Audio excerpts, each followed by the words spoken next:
All right, Mike, let's see if we get you set up here with your exhibition stats. Once you get here to the website, vewl.org, obviously this will look like your homepage.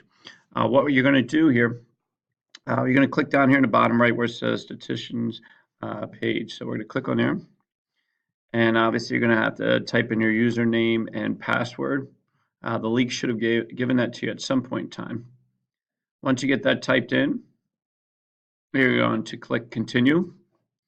And this will take you to the stats page, like where you enter results and things such as that. What you're going to do here, you're going to take a look here at your exhibition roster. Now, this was pre-generated, so we're going to click here on the team exhibition roster wrestler list. This should have been pre-generated dependent on the wrestlers' win-losses and number of matches they've wrestled, things such as that. So what you're going to do, you're going to go through each of your wrestlers. You're going to see that mine is already done. And this is something what it'll look like when you're finished. Any wrestler that is not participating in the exhibition or novice tournament, you're going to be giving them, or they're represented with an X. All the rest should be E's, meaning that they're going into the tournament. Again, you're going to have to adjust for some shirt sizes. Obviously, you have the youth, I believe, small through adult medium sizes here. And then you have your skill levels. Most of my first-year wrestlers, which I pretty much have all first-year wrestlers here on my novice team, they've all received C's. Some of the better ones have C pluses, and you guys can even see that I have a B minus in here. I have a few that can barely stand up, so they have C minuses, and you guys can see that. So how do you edit these? What I'm going to do, I'm going to take this Brady here at the top. And these will all be scrambled when you are doing it because they're not finished yet. So I'm going to click on Edit. And what you have here with your edit, you're going to see their first and last name, and you'll see their birth and all that stuff. Where it says indicator, you want to make sure that that is exhibition if they're participating in the tournament. Again, if they're not participating in a tournament, leave it, put it at X. Their exhibition tournament weight. So hopefully you had an opportunity to get all of your novice or exhibition kids on the scale at some point in time with a referee to check their weight. So what you're going to do, you're just going to type in that weight. So let's say if Jacek was 48 pounds, I would just type in 48. You could give an exact number. You know, you don't really need to go down to decimal, but 47s, 48s, 53, those are all fine to add on this exhibition tournament weight.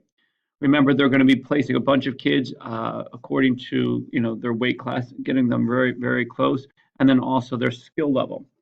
So after you get their weight in, you're going to see exhibition skill grade. So you guys can see if this kid's a super kid, or maybe he wrestled varsity or JV last year, and the kid did well. You're obviously going to give them like an A plus, something like that.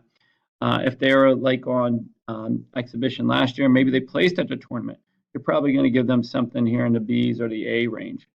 If they've never wrestled exhibition before, this is their very first year, they're new to the system, they're most likely a C, unless they're a better kid, maybe a C plus, B minus, B, somewhere in this range. Again, if a kid is really, really, really, really struggling with wrestling, has no wins, just goes out there and gets throttled every single match, obviously you have the lowest end of C minus. And then you want to make sure that you put their shirt size in because they will pre-order these, and you'll have to have this. And Sammy Cribb will be ordering shirts, I believe, sometime this week. So make sure you do put a shirt size. And you guys can see that. Once you're done, you click Save Information.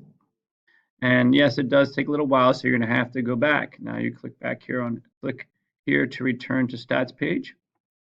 And then you scroll down again. You do the same thing again. You come back in here for your wrestlers novice list. And you go in and you can edit again. And you can decide, again, is the wrestler coming here to a tournament? You're going to place an E. If not, you can leave an X.